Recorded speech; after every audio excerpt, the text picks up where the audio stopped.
mundo moderno, o admirável e tecnológico mundo moderno. Um mundo completo e com pessoas completamente distintas, num total de 7,7 bilhões de pessoas, cada uma delas com um jeito próprio de pensar, viver, falar e de se expressar. Basicamente, cada um sendo um mundo diferente, com seu próprio universo e infinitas possibilidades de ser. É claro que, em algum momento, haveria conflitos e indagações sobre tudo. Com tantas pluralidades, fica praticamente impossível levar uma vida inteira sem sequer uma discussão. Bom, pelo menos não uma que se vale a pena. Com a evolução do próprio mundo, as pessoas evoluem, trazendo consigo novas percepções e interpretações da realidade.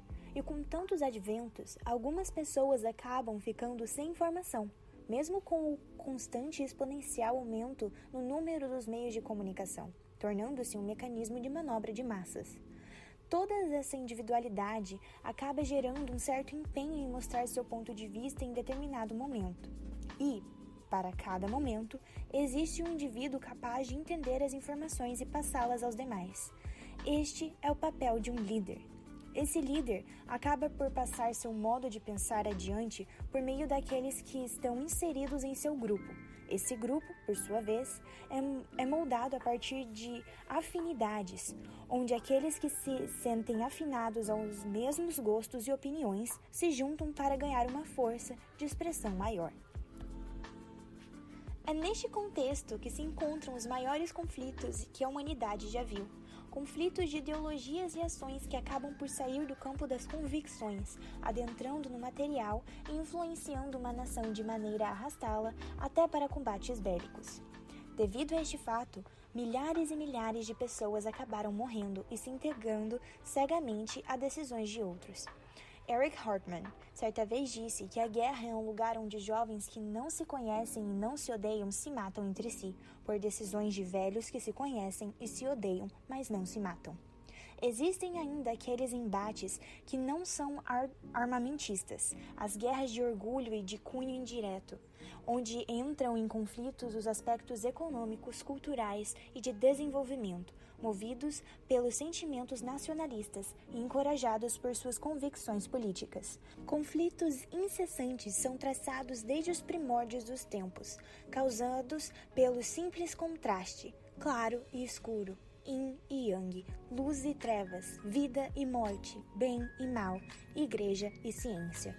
O fato de tudo agir em dualidade permite-nos pensar que existe um certo e um errado, mesmo sendo isso totalmente relativo. Então, qual é a sua verdade? Foi essa pergunta que motivou diversos aspirantes e pensadores ao longo da história e ao redor do mundo, excitando seu âmago para trabalhar na desenvoltura de novos princípios. Almejantes do reconhecimento de suas próprias opiniões, dedicaram tempo e esforço mental e físico pela defesa de visões autônomas, incitando outros a seguirem seus caminhos e elevarem suas bandeiras com a mesma convicção e furor que eles mesmos manifestaram. Nesse contexto, o espírito revolucionário despertou nos corações incandescentes da população que se sentia explorada, de certa maneira, ou oprimida e rebaixada por classes sociais consideradas superiores, quando se tratando da influência política que detinham. O vigor iluminista reinava como ideologia desde o século XVIII, quando nasceu no berço francês. A frase «Liberté, égalité et fraternité» pode ser sua tradução como liberdade, igualdade e fraternidade. Porém, seu impacto foi gigantesco nas culturas da época. Chegou a atingir as maiores potências mundiais durante um longo período de tempo, se contarmos as últimas revoluções, sendo que seus ensinamentos continuam à tona até hoje. Itália, França, Inglaterra e diversos outros. Tivemos grandes demonstrações e acontecimentos que foram regidos pelos ideais iluministas, como a própria formação dos Estados Unidos da América, onde suas 13 colônias decidiram romper a ligação com a metrópole inglesa, pois entendiam que aquele era o momento certo para a evolução do país. Um dos maiores exemplos revolucionários guiados por tais ideais foi a importantíssima Revolução Russa, que ocorreu diante de uma das maiores guerras já vistas na história do mundo, a Primeira Guerra Mundial. O contexto da Grande Guerra se deu por disputas econômicas, onde grandes nações se aliaram de acordo com seus próprios propósitos. A Áustria-Hungria, Alemanha e Itália formaram a chamada Tríplice Aliança. Contraposto, França, Reino Unido e a gigante Rússia formaram a Tríplice Entente. A guerra se estendeu desde o ano de 1914 com o assassinato do príncipe austro-húngaro Francisco Ferdinando pelo grupo terrorista sérvio denominado Mão Negra. Mesmo tendo cunho econômico devido à sua longa duração, a Grande Guerra acabou levando seus constituintes à reflexão, causando muitas vezes guerras civis dentro dos próprios países. No ano de 1917, a Rússia enfrentou problemas internos, questionando o líder czar Nicolau II sobre as péssimas condições em que os camponeses e soldados se encontravam. Unidos pelo ideal de revolução, as classes desfavorecidas uniram-se na chamada Revolução Russa, tendo como efeito imediato a retirada da Rússia da Primeira Guerra Mundial.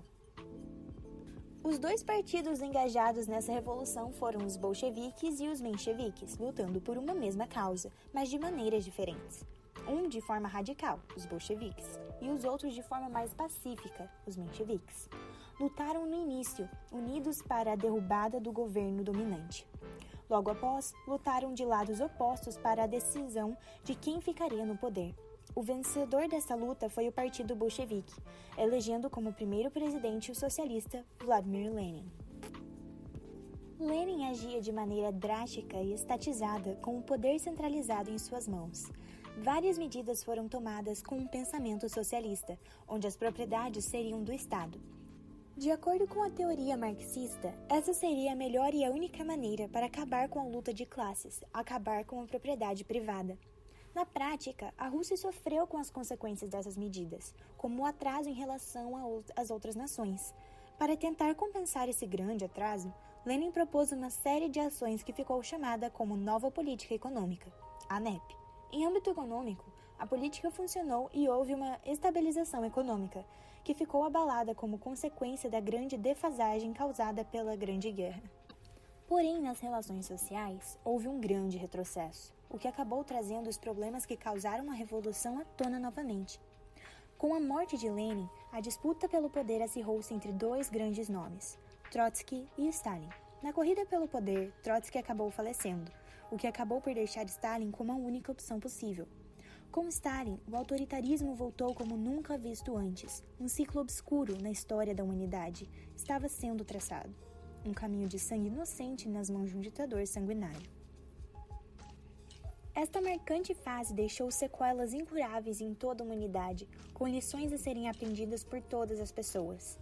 Esses anos inspiraram diversos autores e cineastas que produziram marcantes obras com o intuito de levar seus consumidores a uma reflexão acerca da história do mundo moderno.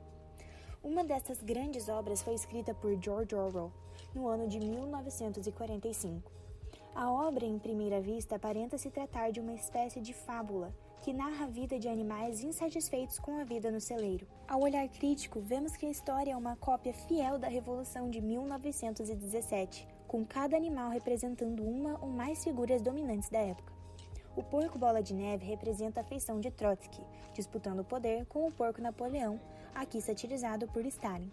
O czar Nicolau II está figurado como Sr. Jones, o dono da fazenda. O velho porco major representa a soma das personalidades de Karl Marx e Vladimir Lenin. O outro porco, Garganta, é a alegoria da respectiva propaganda, tão importante na disseminação de ideais soviéticos. O cavalo Sansão figura o próprio proletariado, e os temidos cães representam a Polícia Especial do Estado, a famosa KGB. Os animais na fazenda buscam a produção de um moinho de vento, que, nos atos da Revolução, se igualaria aos planos quinquenais na sociedade russa, parte da NEP. O livro mostra-nos como a relação humana pode se complicar quando se tem uma disputa de poder, o que impulsiona a uma segregação gigantesca, que leva em consideração o ideal político de ação, causando um efeito negativo na macro-sociedade.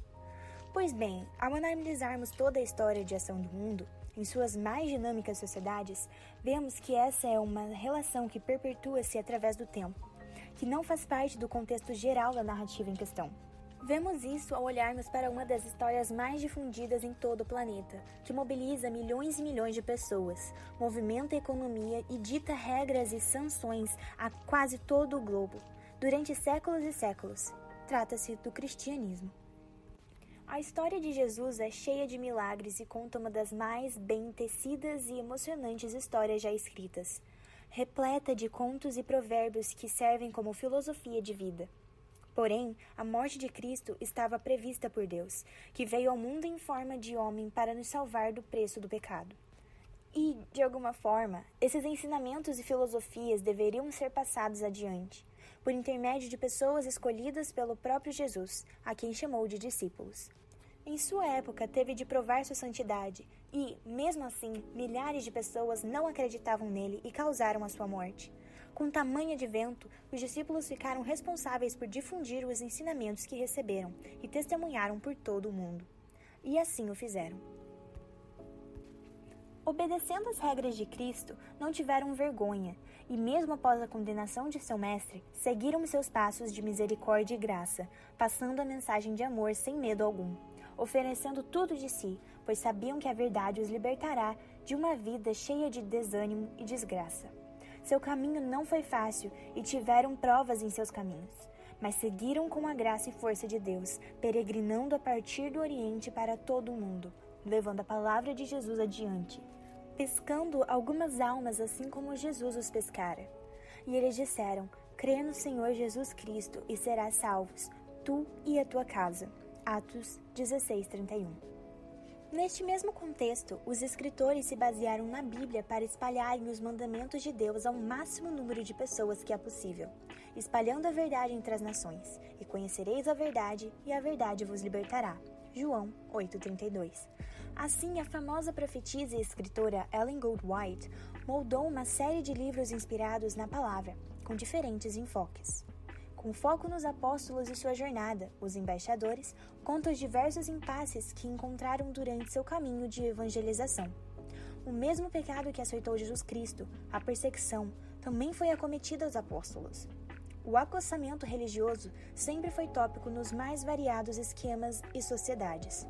Tornou-se, na Idade Média, motivo para guerras e inquisições. O povo, em alguns momentos, parece esquecer da lição de amor e esperança passada através de Jesus Cristo, fazendo que hajam conflitos e as pessoas percam sua salvação mesmo fazendo o que julgam que é correto. Isso se deve ao fato de nossas vontades próprias serem maiores que os propósitos de Deus em nossas vidas. Tudo se resume ao engajamento, vontade e ânimo para a realização de algo. Partindo disso, temos como motor das maiores intrigas de cunho político ou social a motivação própria do ser humano, que, quando sente necessidade, leva outros a crerem nas suas ideologias ideais, podendo se contrariar a uma ou outra classe que pense e age de forma diferente à sua. Acabamos esquecendo que por trás desses atos e pensamentos existem pessoas assim como nós, pessoas com famílias, sentimentos e princípios. Somos todos filhos de um rei, irmãos de alma e coração. Somos feitos do barro, o sangue que corre em nossas veias tem a mesma cor que o sangue alheio. Nós respiramos, temos o sopro da vida do Pai. Temos os olhos como janelas da alma, que chegam a chorar quando estão emocionados. Somos sementes a um Criador. Somos nós, e somos o reflexo dos outros. Cuidamos do nosso corpo por ser o templo do Espírito Santo e, por respeito a ele, devemos cuidar dos próximos para que o templo de santidade permaneça intacto. Somos pele, somos ossos, somos músculos e tudo mais. Somos alma e pensamentos, fluímos como um com a natureza. Portanto, devemos preservar e zelar aquilo que há de mais sagrado em todos nós, sem julgamentos e pressuposições. O amor que Cristo colocou em nossos corações, a vida que Ele nos deu e também deu ao próximo. Tenho-vos dito isso, para que em mim tenhais paz, no mundo tereis aflições, mas tende bom ânimo, eu venci o mundo. João 16:33.